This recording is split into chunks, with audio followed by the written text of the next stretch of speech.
கடன் பெற்றீர்கள். கடன் வாங்கும் போது எதை அடமானமாக வைத்தீர்கள்? மக்களின் நலத்தை, மண்ணின் வளத்தை.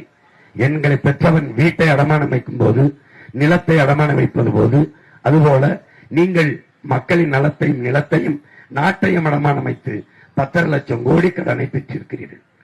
இந்த கடனை பெற்று இந்த நாட்டில் நிறைவேற்றிய ஒரே ஒரு நலத்திட்டம் இந்த நாட்டின் ஆட்சியாளர்களால், இதுவரைக்கும் இருந்த அமைச்சர்களால் சொல்ல முடியுமா என்றால் இல்லை.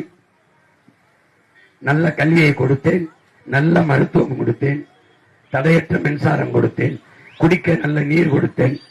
எது ஒன்றையும் சொல்ல முடியாது இவர்களால்.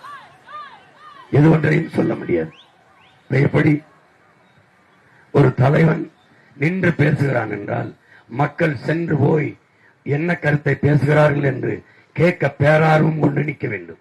நம் நலன் சார்ந்து, நம் எதிர்காலம் சார்ந்து என்ன பேசுகிறார்கள் என்று கேட்க கூட வேண்டும் தன்னார்வத்தோடு. ஆனால் அப்படி இல்லை.